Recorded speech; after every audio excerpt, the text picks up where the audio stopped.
तो बेसिकली वो श्रवण होता है, सुनना चाहिए, मतलब श्रवण करना चाहिए। लेकिन वहां पर बोला गया श्रृणवन, तो श्रृणवन का मतलब सुनते हुए, ये नहीं जैसे मैं देख रहा हूं कि कौन आ रहे, रिश्तेदार ही आ रहे हैं ज्यादा, और वो ढूंढ रहे हैं किथे गए कर दे, बाद चो उन्होंने कहना ही लेट आए ही, पहले उन्होंने मिल लिए, कोई सगन सुगन का लिफाफा फड़ा दिए, बाद चो अगले कह नहीं ना कि तुम आए नहीं। कई बार होता ही है, हम लोग भी किसी की शादी में जाते हैं तो हमारा यही होता है, फटाफट किसी ਨੂੰ ਜਿਹੜਾ मालक ਗਾ थोड़ा मिलो ते सगन का लिफाफा फड़ाओ ते भजो, ठीक है कि नहीं। लेकिन जो व्यक्ति भी कभी भी अपने घर में सत्संग करवाए उसको कभी गेट पे खड़ा नहीं होना चाहिए। क्यों? क्योंकि देखो असली जो मेंबर है ना वो आ चुके हैं। मैं कई बार उदाहरण दिया हूं, मानो आप अपने सत्संग में या अपनी पार्टी में, अपने जन्मदिन पर, किसी भी जगह पर किसी मुख्यमंत्री को, एमएलए को, एमसी को बुलाएं तो उसे बिठाकर कहीं और जाएंगे? कभी ऐसा नहीं होता। जितना बड़ा व्यक्ति होगा उसके साथ बैठा रहेगा व्यक्ति। नहीं नहीं, ओ कोई आ भी जाए, ओ कोई गल, तू देख ले मैं इनके साथ बैठा हूं। तो जगत के नाथ यहां पर पधार चुके हैं और हम छोटे छोटे लोगों के पीछे पड़े रहे। श्रीला भक्ति सिद्धांत सरस्वती महाराज कहते हैं, डोंट ट्राई टू प्लीज जनता, try to please Janardan. If Janardan is please, जनता विल ऑटोमेटिकली प्लीज। और अगर हम जनता को प्रसन्न करने में लगे तो ये कमबख्त आज तक कभी प्रसन्न हुए ही नहीं। जिन्होंने, मैं उम्मीद करता हूं यहां पर कोई फुफड़ नहीं होगा, ठीक है कि नहीं, अगर होगा भी तो वो मेरी बात का गुस्सा ना करे। अब जिसका काम है मुंह फुलाना, उसने किसी ना किसी बात को लेकर मुंह फुला ही लेना है। तो पंजाबी एक पिक्चर आई थी, उसमें कहते जीजा नहीं, हाँ, जीजा फुफड़ ते भूआ कभी भी खड़का सकते ने बुआ। तो ज्यादा लोगों की चिंता नहीं करनी चाहिए। हमने भगवान के लिए एक संकीर्तन का प्रोग्राम रखा है। अगर हमने भगवान को प्रसन्न करने का प्रयास किया, मैं जब पठानकोट आ रहा था सुबह तो मैं एक लेक्चर सुन रहा था, तो उसमें उन्होंने बोली ये बात, कहते कि अगर हम जनता को प्रसन्न करने का प्रयास करेंगे तो हमारी ईगो बढ़ेगी, जनता को कुछ याद नहीं रहेगा और भगवान हम प्रसन्न कर नहीं पाएंगे। इसलिए हम कथाकार जो भी कथा करे वो केवल और केवल भगवान को प्रसन्न करने के लिए करे। मैं बोल रहा हूं किस लिए? मुझे भगवान को प्रसन्न करना है। मैं केवल भगवान की प्रसन्नता के लिए बोल रहा हूं और मैं चाहता हूं कि भगवान मुझे और शक्ति दें ताकि मैं भगवान की कीर्ति का और गुणगान कर सकूं। श्रीमद् भगवत गीता अध्याय 18, मैं उम्मीद करता हूं आप में से कुछ लोग होंगे जिनको भगवत गीता के बारे में पता होगा। जो हमारे साथ आए हैं उनको छोड़कर जो घर के सदस्य हैं, मतलब तुम बहुत दूर चले गए हो, इतना आशीर्वाद इन्नी दूर आना नहीं गा, सामने आओ तुम किते हैं माता जी। हाँ, गुरु माता, गुरु बहन सामने बैठे, आप भक्त लोग सामने आओ, ऐसे इतनी दूर दूर मत बैठो। आप इधर आओ आगे। हाँ, प्रभु जी किधर गए? हाँ ठीक है। इस पिलर के पीछे जो जो बैठ गए हैं उनको मैं देख नहीं पा रहा, क्योंकि मैं भगवान नहीं हूं, नरसिंह भगवान की तरह ये मैं पिलर पाड़ कर आपको देख नहीं सकता। तो इसलिए प्रयास कर सकते हैं, ये सारा प्रांगण हमारा ही है इस वक्त, लगभग 2-2.5 घंटे के लिए हमारे पास ही रहेगा, तो बैठ सकते हैं। और विश्वास जानिएगा, हमने किसी भी दरी के नीचे कील नहीं लगाया हुआ कि आपको ऐसा लगे कि आगे आगे जो दरियां बिछी उनमें कील लगे हैं, ऐसा कुछ नहीं है। तो क्या चर्चा कर रहे थे? हाँ, भगवत गीता। मैं उम्मीद करता हूं आप में से कितने लोगों को, चलो हाथ खड़ा करना है, जितने लोगों को भगवत गीता का नाम जिन्होंने सुन रखा है वो हाथ खड़ा करेंगे कि भगवत गीता कोई है। इसके बाद पूछेंगे वो क्या है। ठीक है। अब कितने लोग हैं जिनको ये पता है कि भगवत गीता में कितने अध्याय हैं? जिनको नहीं पता वो हाथ खड़ा करो। ओके, आपको नहीं पता तो फिर मैंने पूछा जिनको नहीं पता, माना एंगेजमेंट हो गई है पर हाँ, आगे आगे आना चाहिए। पीछे क्यों बैठना? पीछे तो बैक बेंचर बैठते हैं, नलायक बच्चे जो हैं वो पीछे बैठते हैं, इंटेलिजेंट बच्चे हमेशा आगे बैठते हैं। सोनाली आप आगे आओ, साथ में जिसको लेकर आए उसको भी आगे लेकर आओ।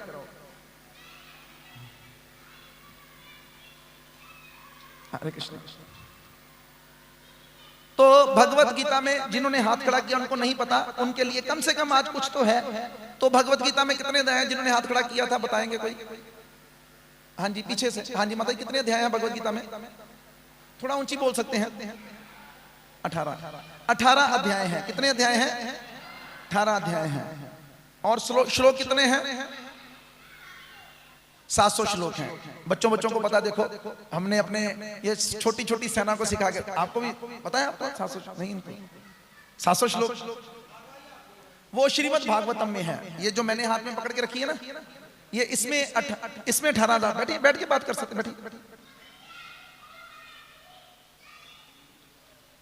हरि बोल। नहीं आपने नहीं जाना कहीं, आपने नहीं जाना।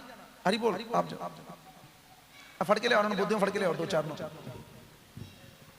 इन्होंने सजा दो, इन्होंने सबना आगे बैठाओ मेरे को ले आगे। गुरांग भी बाहर चला गया। ओहो, गुरांग को नहीं जाना चाहिए बाहर। तो श्रीमद् भगवत गीता 18वां चैप्टर और 58 नंबर श्लोक, मतलब आप समझने का प्रयास कीजिए कि 700 श्लोकों में से लगभग ये 20 श्लोक पहले 680 नंबर या 678 नंबर श्लोक है। मतलब भगवान अब बिल्कुल कंक्लूड कर रहे हैं।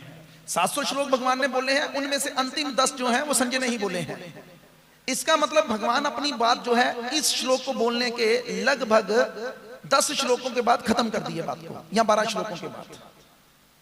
भगवान मेरे ख्याल से 70 नंबर तक बोले हैं, 70 नंबर तक, जिसमें भगवान ने ये कहा है कि जो मेरे द्वारा दिए गए इस उपदेश का मेरे दूसरे भक्तों में प्रचार प्रसार करता है, उससे अधिक प्रिय ना तो मुझे कोई है और ना कोई मुझे होगा।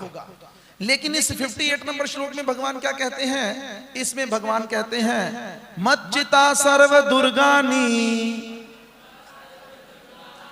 मच्चिता सर्व दुर्गानी, मच्चिता सर्व दुर्गानी, मत प्रसादा त्रयस्यसि, मत प्रसादा त्रयस्यसि, मत प्रसादा तरिष्यसि। क्या कहते हैं भगवान? कहते हैं मत चित, अगर तुम अपना चित्त मुझ में लगाते हो। तो यहां पर मुझ में कहने का क्या मतलब है कि भगवान ने जो अभी तक, भगवान कहते हैं मैंने 670-80 श्लोक बोल दिए हैं, अगर मेरे भाई तुम कौन, मैं कौन? उस वक्त भगवान अर्जुन को कह रहे थे। अर्जुन को माध्यम बनाकर भगवान हम सबको ये प्रेरणा देना चाहते हैं कि अगर तुम अपना चित्त मेरे द्वारा दिए गए इस संदेश में लगाते हो तो क्या होगा? सर्व दुर्गानी, तुम अपने सारे दुर्गुणों से छुटकारा पा जाओगे। अच्छा, दुर्गुणों से छुटकारा पाकर क्या मिलेगा? तो भगवान कहते हैं मत प्रसादात, मेरी कृपा से तरिष्यसि, तुम तर जाओगे। कहां से तर जाओगे? तो कहते इस भव सागर से तर जाओगे। तो ये भव सागर क्या है? तो लगातार पिछले 4-5 दिन से हम एक कहानी सुना रहे हैं, आप लोगों को भी सुनानी जरूरी है। कुछ लोग नए हैं, उनको ये सुननी है, जो सुने हैं उनको और अच्छे से सुननी है। कौन सी कहानी सुनानी है? तो एक व्यक्ति, एक शिष्य की कहानी सुनानी है जो अपने गुरु की सेवा कर रहा था। हरि बोल, मेरे को दे, तू और ले ले। गुरु और शिष्य आपस में रहते थे। एक गुरु के काफी शिष्य थे, उनमें से एक शिष्य उनको बहुत प्रिय था, तो वो उनके साथ हमेशा ही रहता था। तो एक बार गुरुजी शौच करने के लिए जा रहे थे। समझते हैं सब लोग शौच करने का मतलब वॉशरूम, लेकिन अटैच बाथरूम नहीं था। कहां जाते थे? खुले में, जंगल पानी, इसको पंजाबी में, हिंदी में जंगल पानी भी कहते हैं। तो वृक्षों के नीचे, जंगलों में, झाड़ियों में। मैं उम्मीद करता हूं कभी ना कभी आप लोग मसूरी मनाली गए होंगे और कभी ना कभी आपको ऐसी, जितने मर्जी आप लोगों के पास अटैच बाथरूम है, कहीं ना कभी जरूरत पड़ी जाती है, ऐसी बात नहीं है। ये जंगल पानी का इस्तेमाल आजकल भी हो ही जाता है। तो जब वो गए तो शिष्य बाहर खड़ा रहा, तो गुरुजी अंदर झाड़ियों में गए। तो उसके बाद जब वो वापस आए तो गुरुजी हंस रहे थे। क्या कर रहे थे? तो शिष्य ने स्वाभाविक पूछा कि गुरुजी आप क्यों हंस रहे हैं? तो गुरुजी आगे से कहते हैं, तुझे इतना नहीं पता कि मैं क्यों हंस रहा हूं?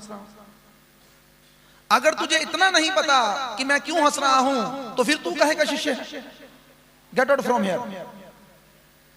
और शास्त्र कहता है कि एक नंबर, फर्स्ट नंबर शिष्य, डिसाइपल क्या है? जो गुरु के मन में क्या है उसको जानकर उस कार्य को पूरा कर दे, ये एक नंबर का डिसाइपल है।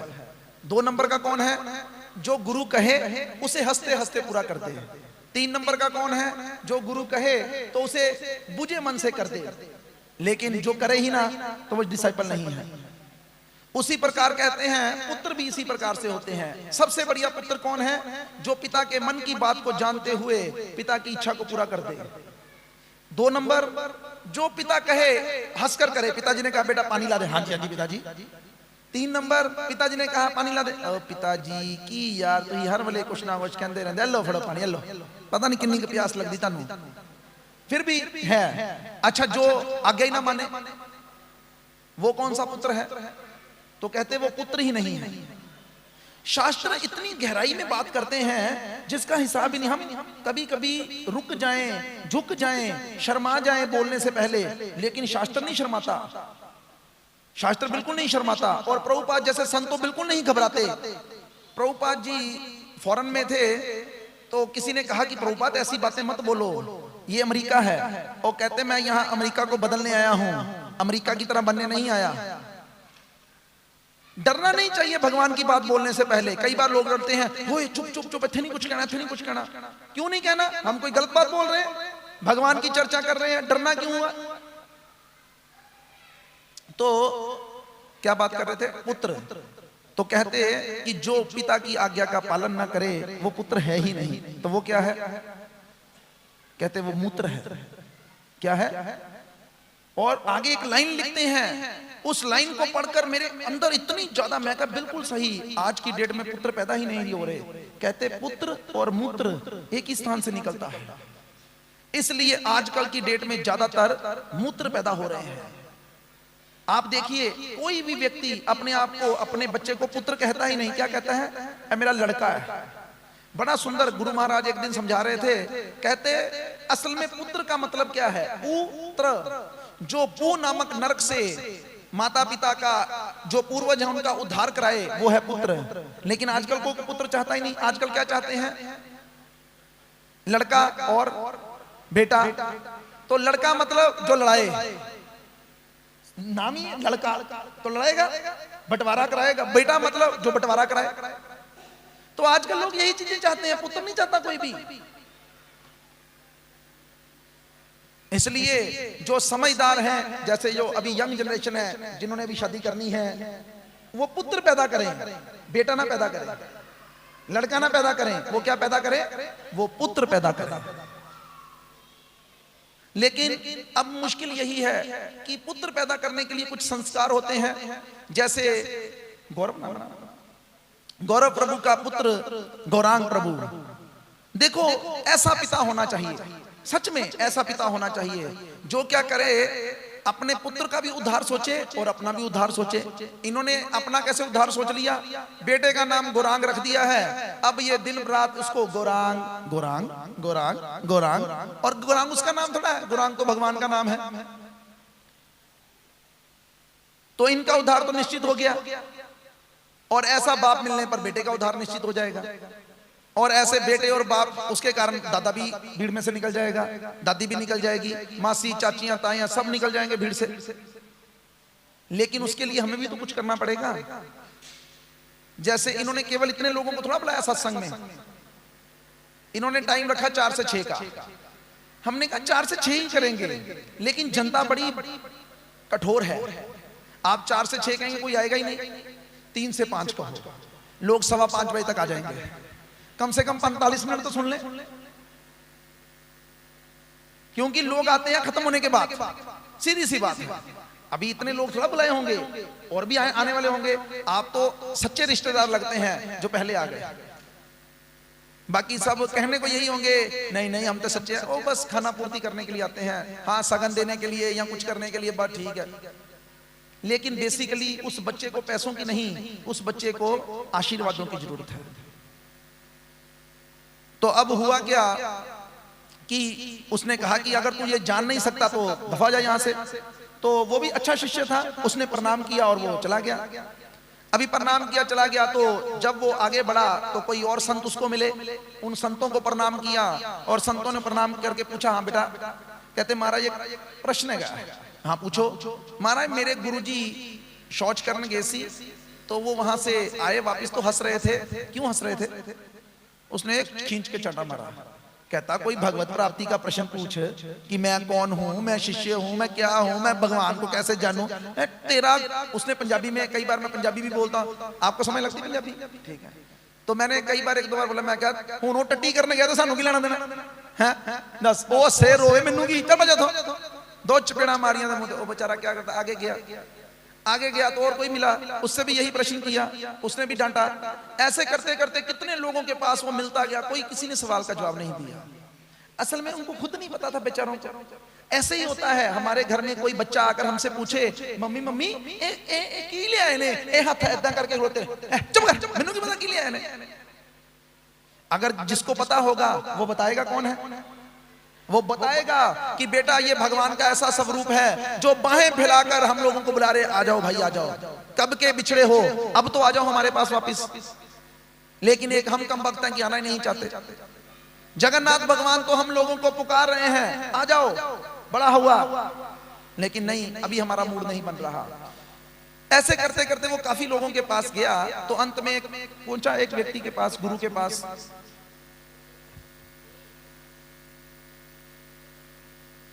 तो गुरु के पास जब पहुंचा तो उसने कहा कि हाँ जी बेटा बताओ। तो गुरु ने उसने कहा कि महाराज ऐसे, अब काफी चपेड़े खा चुका था वो तो काफी चपेड़े खाने के बाद वो धीरे से पूछता था कि ये किधर ले गालते बेगी, इधर बेगी, किधर बेगी। तो उसने पूछा फिर भी कि गुरुजी ऐसे मेरे गुरुजी शौच करने गए थे तो आते वक्त हंस रहे थे, तो प्लीज अगर आप बता सकें। कहते बस इतनी सी बात। कहते महाराज, तब उसने बताया। कहते बैठ। कहते जब तेरे गुरु शौच करने के लिए गए तो जब उन्होंने मल मूत्र का त्याग किया तो वो वृक्ष के नीचे जो पत्ते गिरे हुए थे, वो उस शौच में बह गए। जब वो पत्ते बह गए तो उनकी ध्यान उन पत्तों पर गया जो भी वृक्ष के साथ लगे थे। वो क्या मलमूत्र में बहे थे? नहीं। तो उसने अपना सिर खुजलाया, जैसे आप लोग अभी सोचने वाला कि मतलब है, समझ नहीं लगती गल। ठीक है, ध्यान से सुनो, ध्यान से, बिल्कुल ध्यान से। मैं उम्मीद करता हूं आप लोगों को डिस्टरबेंस क्रिएट हो रही है बाहर के बच्चों की आवाज से, लेकिन विश्वास रखिए मेरी आवाज उन बच्चों की आवाज से ज्यादा है। अगर आपका ध्यान मेरी तरफ होगा तो आप मेरी बात सुनेंगे। जैसे उदाहरण देता हूं, अगर आप में से किसी ने कभी लव किया है, प्यार किया है, या जो पत्नियां हैं वो बड़ी भीड़ होगी, बड़े बैंड बाजे बजे, तब भी अपने पति से ऊंची आवाज में बात नहीं करती, ऐसे ही बोलती हेलो हेलो, और पति को भी सुन जाती है। कभी कभी तो वो बोलती भी नहीं पत्नियां से, और वो बेचारा कठपुतली की तरह चल पड़ता है। तो ये तो प्रेम का सौदा है। अगर आपका प्रेम कथा से थोड़ा बहुत होगा तो आपको ये बच्चे डिस्टर्ब नहीं करेंगे। मैंने तो बोला तो क्या कहते मंदे ने, दो चंडा लानियां ही फाड़ के पोते ले आ, दो चार।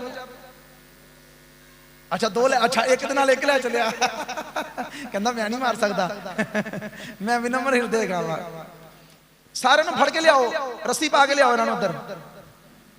सारे बच्चे इधर आ जाओ, गौरांग महाप्रभु भी इधर आ जाए, गौरांग प्रभु की मां भी इधर आ जाए। मां की कथा की रुचि, मां की कथा की रुचि की आपकी पत्नी की कथा में रुचि होती नहीं होती है ना? मैं कहा फिर तो बुलाए ना तो कहां थे हम लोग? हाँ जी, पत्ते। तो जो पत्ते वृक्ष से अलग नहीं हुए थे उसने सोचा कि वो तो नहीं बहे बलमूत्र में, तो ये तो कोई बात ना हुई। लेकिन जो भक्त होते हैं वो हर चीज में भगवान के दर्शन करते हैं। भगवत गीता के 6वें अध्याय के 30वें श्लोक में भगवान कहते हैं यो में पश्यति सर्वत्र, आगे नहीं आता मुझे, ठीक है मतलब भगवान कहते हैं जो मुझे हर जगह देखता है, हर जगह और हर चीज में मुझे देखता है, मैं भी उसे, ना वो कभी मुझसे दूर होता है ना मैं कभी उससे दूर होता हूं। तो इसी श्लोक को हम पूरा करेंगे 18.58 को, लेकिन बीच में ये कथा सुनाकर। तो क्या हुआ कि अब भक्त लोगों ने क्या देखा, उस गुरु ने क्या देखा था? कहते तेरे गुरु ने सोचा कि इसी प्रकार। अब पिताजी कहां चले गए? पिताजी किधर चले गए? एक के बदले एक चला जाता है, ये गलत होता है काम। मनमोहन प्रभु नाम है ना? आगे मनमोहन प्रभु जी, आपको कहीं नहीं जाना है, आप इधर बैठिए। गौरांग का दादा इधर ही होना चाहिए। कोई बात नहीं, आ जाएगा वो भी, आप बैठिए।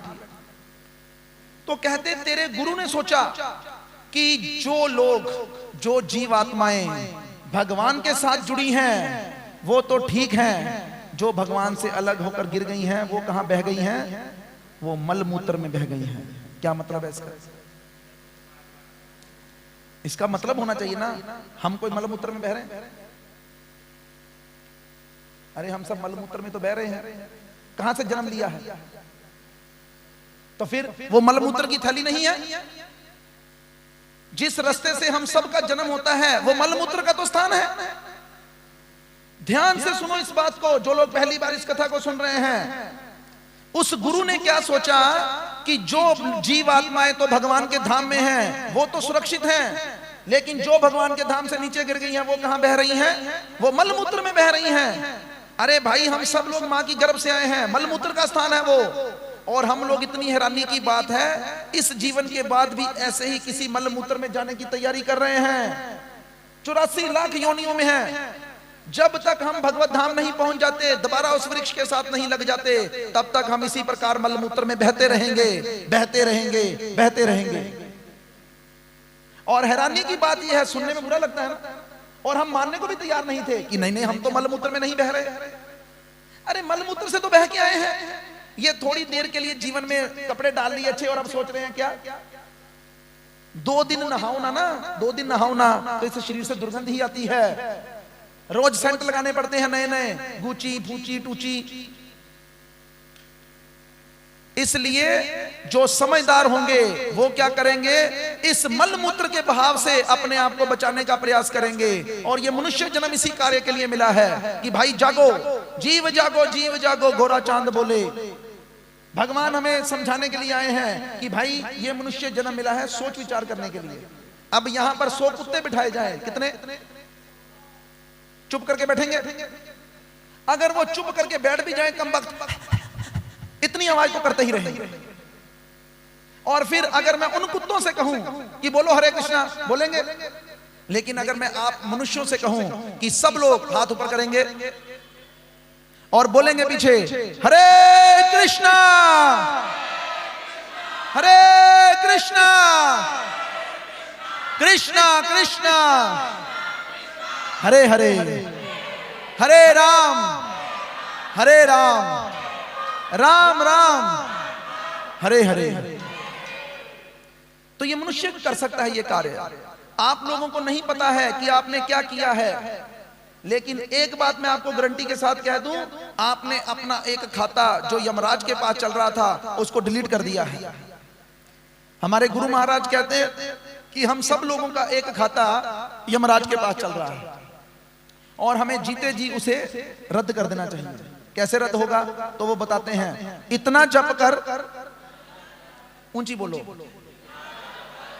इतना जप कर कि हद कर दे, यमराज भी अपना खाता रद्द कर दे। तो मुझे नहीं पता आप लोग घर में जाके इस महामंत्र को जपेंगे कि नहीं जपेंगे, लेकिन मेरी हाथ जोड़कर निवेदन है, जितने भी लोग बैठे हैं, कम से कम इस समय जब भी हम कीर्तन करें तो आप लोग इस महामंत्र को पीछे पीछे जरूर बोलिएगा। हरे कृष्णा, हरे कृष्णा, कृष्णा कृष्णा। आपको लगता है आप ईमानदारी कर रहे हैं? मैं एक, आप गिनती में 100, आवाज का कोई मेल ही नहीं है। माना मेरे पास स्पीकर है, लेकिन आपके पास भी है। और मैं उम्मीद करता हूं जिस टाइम पे ये सत्संग रखा गया, खाना तो आप खा के ही आए होंगे। और अगर कोई इस सोच में आया कि यहाँ पे मिलेगा तो फिर ठीक है, फिर वो भूखा आया थोड़ा सा, वो कोई बात नहीं। तो हरे कृष्णा, हरे कृष्णा, हरे कृष्णा, कृष्णा कृष्णा, हरे हरे, हरे राम, हरे राम, राम राम,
हरे कृष्णा कृष्णा कृष्णा हरे हरे, हरे राम राम राम हरे हरे कृष्णा हरे कृष्णा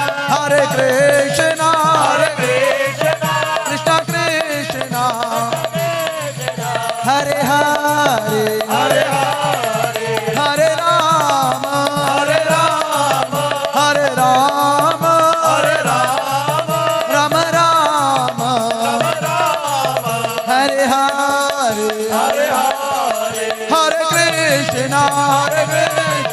हरे कृष्णा कृष्णा कृष्णा हरे हरे, हरे राम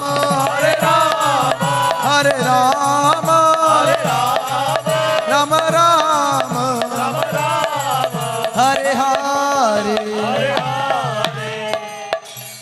बस इस कलयुग के अंदर इतना सा काम बोला गया है। कोई तपस्या करने की जरूरत नहीं, कोई बड़ी बड़े यज्ञ करने की जरूरत नहीं।